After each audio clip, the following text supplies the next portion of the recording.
독일의 신학자 디트리 보네퍼는 이 세상에서 격려가 필요하지 않은 사람은 한 사람도 없다 이런 말을 하였습니다. 그의 말대로 사람은 살아가면서 힘겨운 일을 만나고 그때 누군가의 격려, 위로를 필요로 합니다.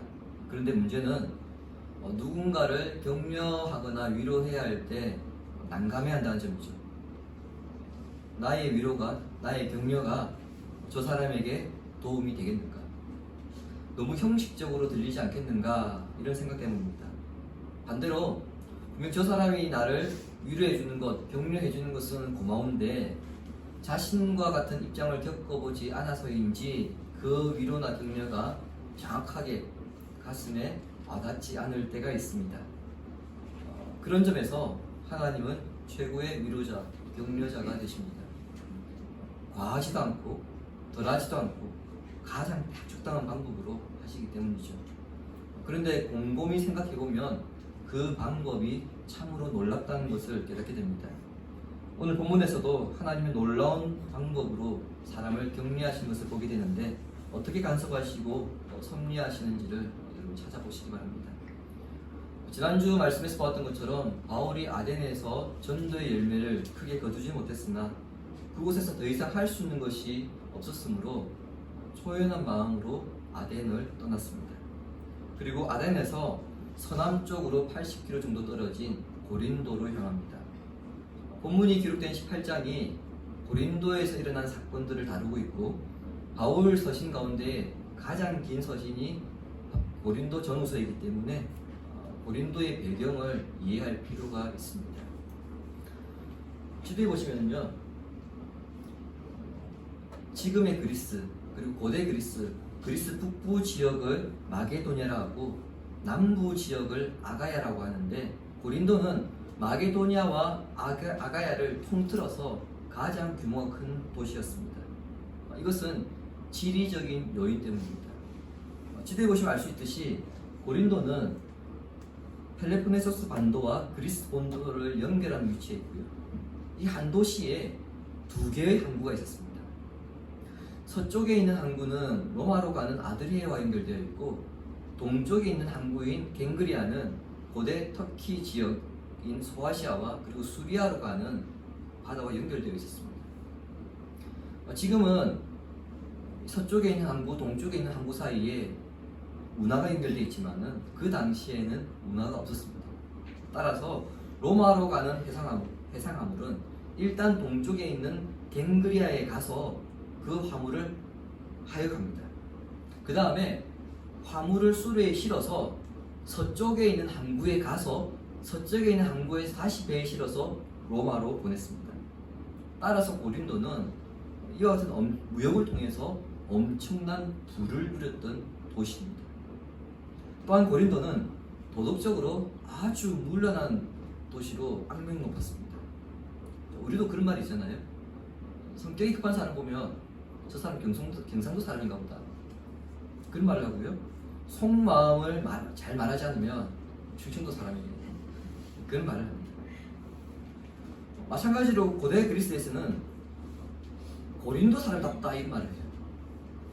이것은 도덕적으로 성적으로 아주 문란하게 사는 사람들을 향해서 고린도 사람답다 이런 말을 했습니다. 고린도가 성적으로 문란한 데는 종교적인 배경에 그 이유가 있습니다. 아덴에도 신전이 많았죠. 우리가 봤지만은. 근데 고린도에도 신전이 많았는데 특히 고린도에 있는 그 산 정상에는 사랑의 여신 아프로디테 신전이 있었습니다. 그리고 도시 안에는 그 태양의 신 아폴로 신전이 있었고요. 그리고 치유의 신 아스클레피우스 신전과 여러 신전들이 있었습니다. 특히 아프로디테 신전에는 1000여 명의 성전 노예와 창녀들이 있었다는 역사적 기록이 있습니다. 그리고 도시 안에 있는 그 여러 신전들에서도 종교의식의 일환으로 성행위가 자행되었습니다. 그러다 보니까 고린도에서는 매춘이 허용되는 것이 아니라 공인되었습니다. 따라서 성적으로 문란한 사람을 보면 아, 저 사람 고린도 사람인가 보다, 고린도 사람답다 이런 말을 했던 것이죠. 또한 고린도는 운동 경기로 유명한 도시였습니다.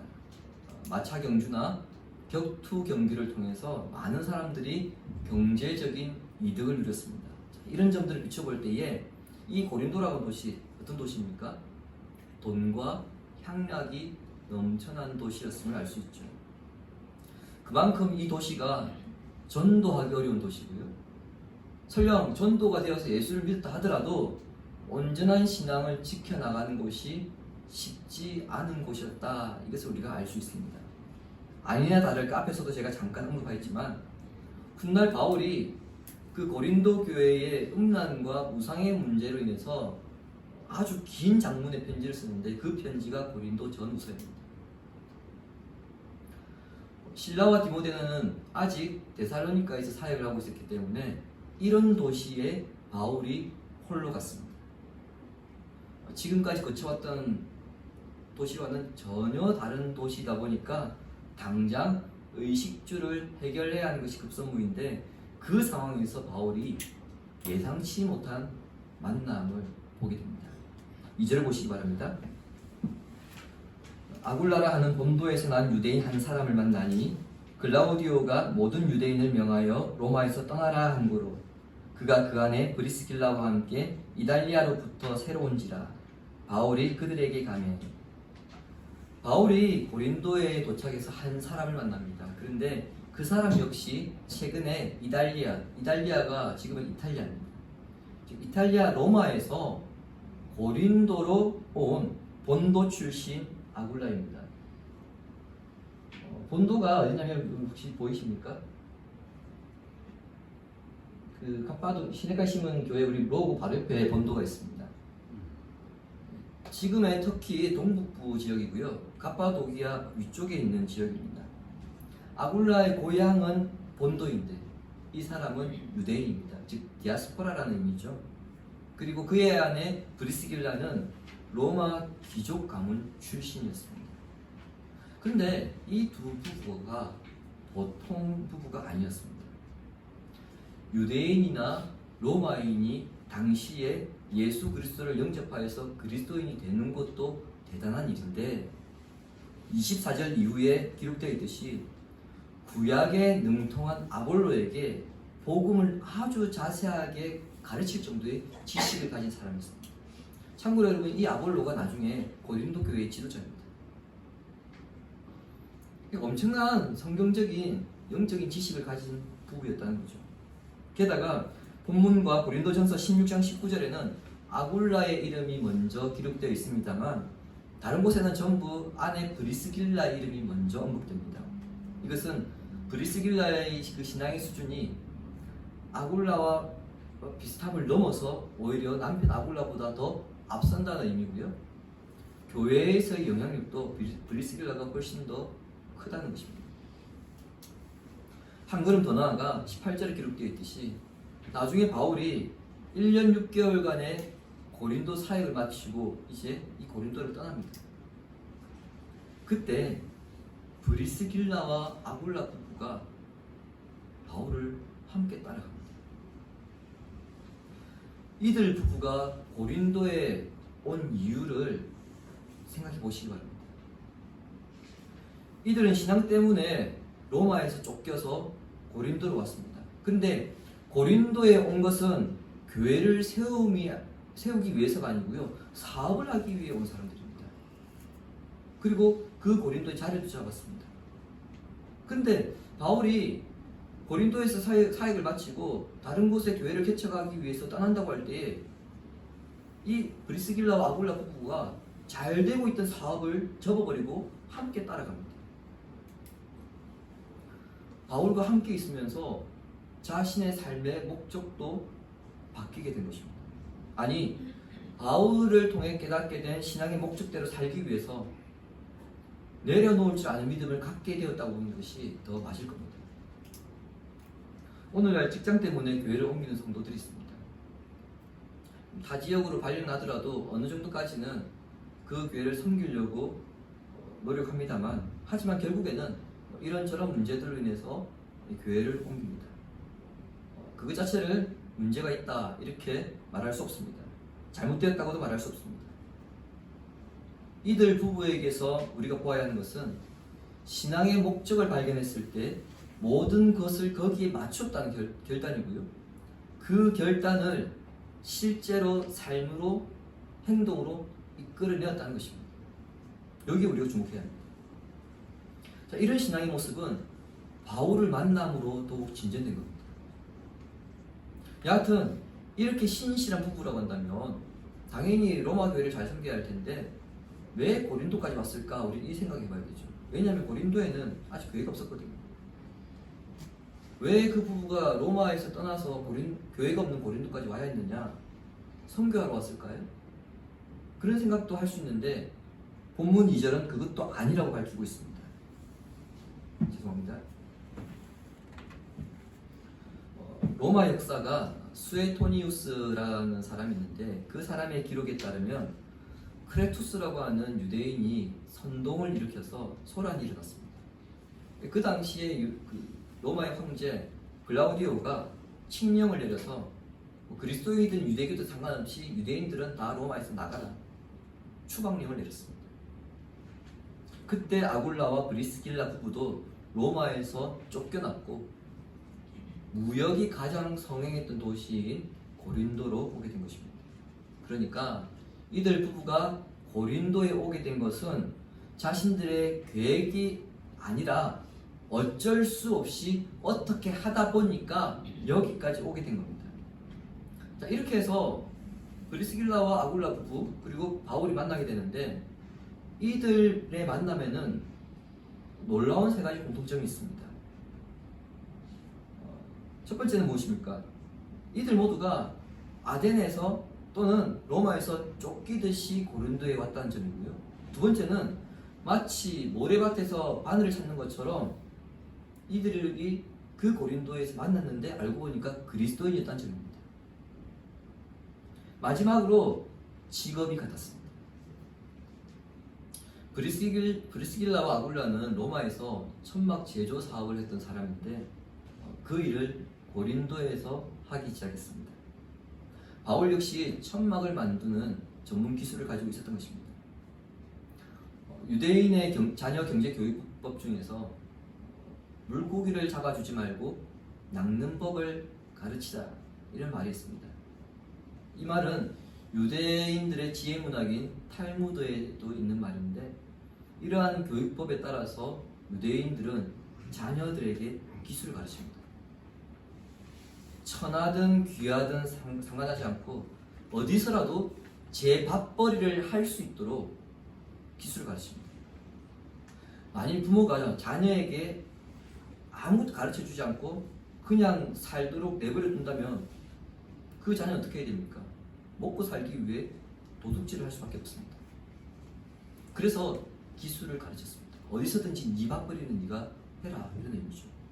따라서 랍비들도 랍비의 주된 일은 가르치는 것인데 그럼에도 불구하고 랍비들도 전문 기술을 가지고 있었습니다. 어릴 때부터 배웠으니까요. 바울은 의식주를 해결해야 하는 상황이고요. 또한 이제 교회를 세우기 위한 동력자도 필요한 상황인데 이러한 문제를 한 번에 해결하는 데 도움을 줄 수 있는 아굴라를 만났습니다. 그리고는 아굴라 부부를 찾아가는데 내가 선교해야 되니까 후원금을 대달라 그런 요구를 하지 않습니다. 3절 보시기 바랍니다. 생업이 같으므로 함께 살며 일을 하니 그 생업은 천막을 만드는 것이다. 무슨 말입니까? 내가 일을 할 수 있도록 나를 고용해달라는 겁니다.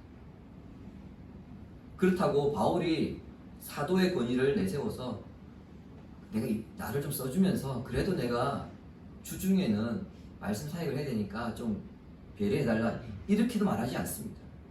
4절에 보시면 바울은 안식일에만 자신의 사역을 하고 있기 때문입니다. 즉 안식일이 아닌 평일에는 아굴라와 브리스길라가 운영하는 그 사업장에서 직원으로 일을 했던 겁니다. 오늘날 표현으로 본다면 바울의 사역은 파트타임입니다. 그렇기 때문에 바울이 자신의 사역에 있어서 제한을 받을 수밖에 없었습니다. 바울이 생계를 위해서 일을 했다는 기록은 오늘 본문에 처음 등장하는데요. 근데 실제 바울이 자신의 그 선교 여정에서는 사역을 하기 위해서 일을 했다는 기록이 있습니다. 그리고 그것은 자신의 선교 사역의 원칙이었습니다. 자, 대표적인 말씀이 데살로니가 전서 2장 9절입니다. 같이 읽을까요? 형제들아, 우리의 수고와 애쓴 것을 너희가 기억하리니 너희가 아무에게도 멸시하지 아니하려고 밤낮으로 일하면서 너희에게 하나님의 복음을 전하여 한다. 아멘. 여러분, 지난번에 우리가 데살로니가 교회에서 바울이 전도했던 이야기를 살펴보았는데 바울이 데살로니가에서 머물렀던 기간이 혹시 며칠인지 기억하십니까? 3주였습니다. 데살로니가 굉장히 짧게 있었거든요. 근데 방금 읽었던 이 말씀에 의하면 그 3주라고 하는 짧은 시간에도 바울은 일자리를 찾아서 일을 했다고 밝힙니다. 빌립보 교회와 같이 일부 교회들로부터 경제적 지원을 받기도 했지만 그것으로 충분하지 않았기 때문에 부족한 부분은 자신 일을 하면서 충당했던 겁니다. 이처럼 바울이 평일에는 일을 하며 그리고 안식일에 복음을 증거했다는 사역을 했다는 사실은 오늘날 여러 신학적인 문제를 제기하고 있고 현실적으로 심각하게 고민하게 만드는 부분입니다. 다르게 표현하자면 목회자가 세상 직업을 가지고 목회하는 것을 어떻게 봐야 하는가, 이것을 목회자의 이중직이라고 합니다. 우리 교회가 속한 고신총회에는 2200여 개의 교회가 있습니다. 근데 이 중 80%가 미자립교회입니다. 미자립교회들이 공통적으로 겪는 문제가 뭐겠습니까? 미자립은 스스로 일어설 수 없는 교회잖아요. 다른 교회들로부터 도움을 받는 교회. 그러니까 그 80%의 교회들이 겪는 가장 큰 문제가 뭘까요? 목회자들의 생계 문제입니다. 작년 총회에 목회자의 이중직을 허락해달라는 청원이 올라왔습니다. 근데 총회에서 논의조차 하지 않고 바로 그 청원을 반려시켰습니다. 이유는 목회자에게 이중직을 허용하게 되면 세상직에 전념한 나머지 목회에 전념하지 못한다는 것입니다. 목회자가 목회에 전념하지 못하게 되면 결국 강단의 말씀이 약화되고 성도들을 돌아보지 못하는 문제로 연결되겠죠. 이런 주장이 틀린 것 아닙니다. 맞습니다. 그렇다면 어떻게 해야 되죠? 목회에 전념할 수 있도록 생계를 보장한 방법을 논의를 해야 되는데 그 방법에 대한 논의는 배제한 채 이중직을 못하게 하는 것이 작금의 상황입니다.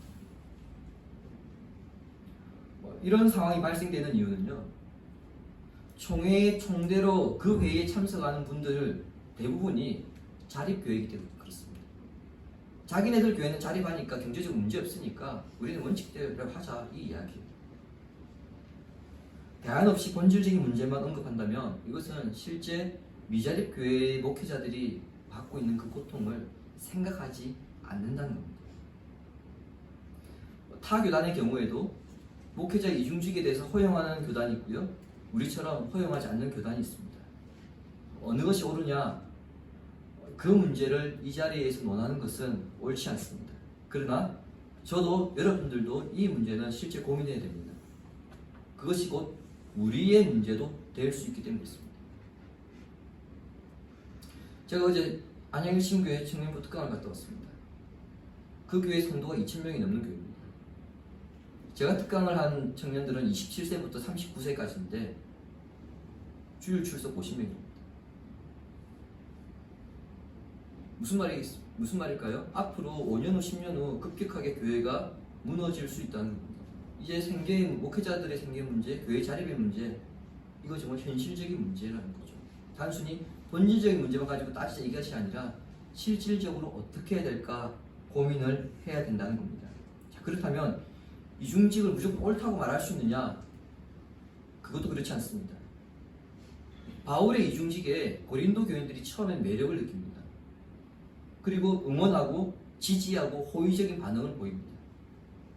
그런데 시간이 흐를수록 바울을 지지했던 고린도 교인들이 바울을 비하합니다.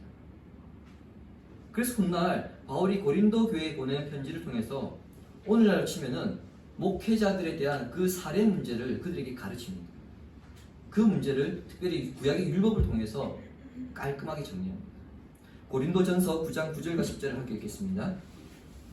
모세의 율법에 곡식을 밟아 떠는 소에게 마음을 씌우지 말라 기록하였으니 하나님께서 어찌 소들을 위하여 염려하시느냐 오로지 우리를 위하여 말씀하심이 아니냐 과연 우리를 위하여 기록된 것이니 바다는 자는 소망을 가지고 갈며 곡식 떠는 자는 함께 그 소망을 가지고 떠는 것이라. 아멘. 방금 읽었던 9절 말씀은요, 그 신명기 25장 4절에 있는 말씀을 인용한 것인데, 목회자들이 보수를 받는 것이 정당하다, 이것을 율법을 통해 증명한 겁니다. 우리가 읽지는 않았지만은 고린도전서 9장 그 앞에 있는 7절에 보면은 바울은 군인과 농부와 목자 이 세 사람을 언급합니다. 이 세 직업을 언급합니다. 그러면서 목숨을 걸고 싸우는 군인에게 자기 밥값은 자기가 내라고 한다면 도대체 누가 싸우겠는가? 농부가 자기가 수고했는데 그 열매를 자기가 먹지 못한다면 누가 농사를 지으려고 하겠는가? 목자가 자기가 치는 그 양떼에게서 그 젖을 거두어서 자기가 먹지 못한다면 누가 양을 치려고 하겠는가? 이 말입니다. 그러면서 바울이 9절에서 곡식을 밟는 소를 언급합니다. 곡식을 밟는 소의 입에 망을 씌우지 말라. 무슨 말이냐면요, 이스라엘 사람들은 평소에 그 소의 입에다가 망을 씌웠습니다. 그래서 곡식밭을 해치지 못하게 하는 거죠. 그런데 밭에서 일하는 소는 입에 망을 벗깁니다. 일을 하면서 먹으라는 거예요. 그것은 일하는 소가 자신이 수고한 것에 대한 그 대가는 정당하다, 이겁니다. 자, 이러한 근거에 의해서 말씀의 사역자 역시 말씀을 받는 사람들로부터 받는 것은 정당한 것이, 사례를 받는 것은 정당한 것이고, 이것은 율법에서도 보장하고 있는 거다. 이게 바울이 고린도 교인들에게 가르치는 겁니다. 고린도 교회에 이 사실을 가르쳤던 바울이 정작 자신은 자비랑 선교를 했습니다. 일을 하면서 했다는 거죠. 이중직을 가졌다는 거죠. 왜요? 그의 상황 때문에. 우리가 지금 계속해서 바울의 그 선교 사역 현장을, 그 여정을 살펴보고 있지만 고린도 교회를 제외하고는 그렇게 오래 머물러 있었던 곳이 없었습니다. 어느 지역 가서 교회를 세우고, 그리고 그곳에 장로를 세우면 자기는 교회를 떠납니다. 또 그곳에 가서 교회를 세우고 떠나고, 이게 바울의 선교 여정이었습니다. 따라서 지속적인 후원을 받는 것이 쉽지 않았습니다. 계속 이동해야 했으니까. 오늘 아침에 핸드폰 가져가지고 야 어딨어? 돈 보내줄까? 송금해줄게. 안 되잖아요. 어디 있는지도 모릅니다. 그까지 돈을 가지고 가는 데서 많은 시간이 걸립니다. 그리고 바울이 교회를 세우고 떠날 때 그 교회가 완전히 자립된 것도 아니었습니다. 그렇기 때문에 그 상황 자체가 바울이 일을 하지 않으면 하나님께서 맡겨주신 그 사명을 온전히 지속적으로 감당할 수 없었던 것입니다. 따라서 바울의 상황을 생각하지 아니하고 오늘 본문을 근거로 해서 목회자의 이중직 문제에 대해서 우리가 토론을 하게 된다면 그것은 그냥 한국 교회의 치부를 그대로 드러내는 것입니다. 반대로 과도한 사례를 받는 목회자로 인해서 성도들 가운데 도대체 사례를 얼마 줘야 돼? 이렇게 분통을 터뜨리는 교회도 있습니다. 본문은 바울의 특수한 상황과 브리스길라와 아굴라 부부의 이 관계에서 이 문제를 생각하게 합니다. 바울이나 브리스길라와 아굴라 부부 이 사이에는 하나의 공통점이 있습니다. 그것은 그리스도인으로서 가치 있는 일을 위하여 살아가고 있더라, 이것입니다. 대부분의 사람들은 자신의 배만 불리면 된다, 이런 생각을 합니다. 그런데 오늘 본문에 등장하는 이 사람들은 앞뒤 재지 아니하고 주님께서 자신에게 부여한 그 귀한 사명에 자신들의 시간과 물질 그리고 시간까지 생명까지 투자했습니다.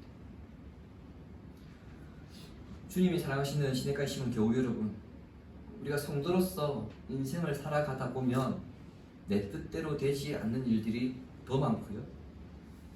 예상치 못한 인생의 변수들이 돌발 변수들이라고 하죠. 그런 것들이 때때로 발생하여서 우리 자신을 무력화시킬 때를 우리가 경험할 때가 있습니다. 나이가 들면서 더 절실히 느끼죠.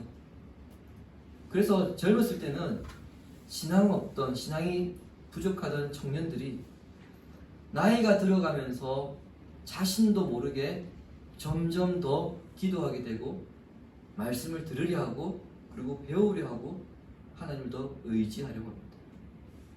이 자리에 계신 성도님도 아마 경험해 보셨을 겁니다.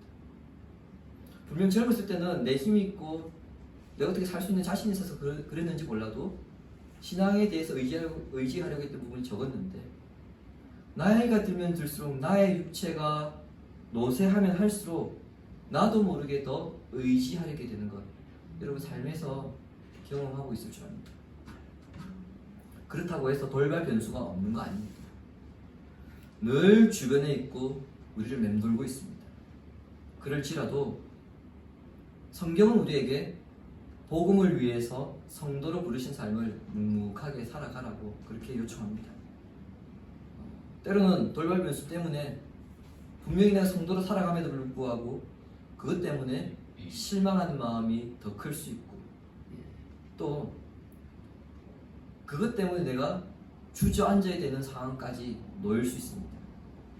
그런데 오늘 본문은 우리에게 뭐라고 말씀합니까? 그러한 상황에 우리가 놓이게 된다 하더라도 우리가 생각하지 못한 방법으로 하나님께서 위로하실 것이고 또 격려하실 것이다. 이것을 우리에게 가르쳐주고 있습니다. 고린도라고 하는 그 낯선 곳에서 바울은 아굴라와 브리스길라의 부부를 통해서 하나님의 격려를 맛보았습니다. 하나님의 위로를 받았습니다. 아굴라 부부 역시 그 낯선 곳에서 바울을 통해 하나님의 위로를 받았습니다. 이처럼 복음을 위해 살아가는 사람들은 하나님께서 그 사람들을 홀로 내버려 두지 않는다는 것을 기억하시기 바랍니다. 우리 앞길에 어떤 일이 펼쳐질지 몰라도 또한 알지 못할지라도 신실하신 하나님의 위로와 격려가 예비되어 있기 때문에 흔들림 없이 복음의 확장을 위해 살아가는 복된 성도가 되기를 성부와 성자와 성령의 이름으로 축원합니다. 아멘.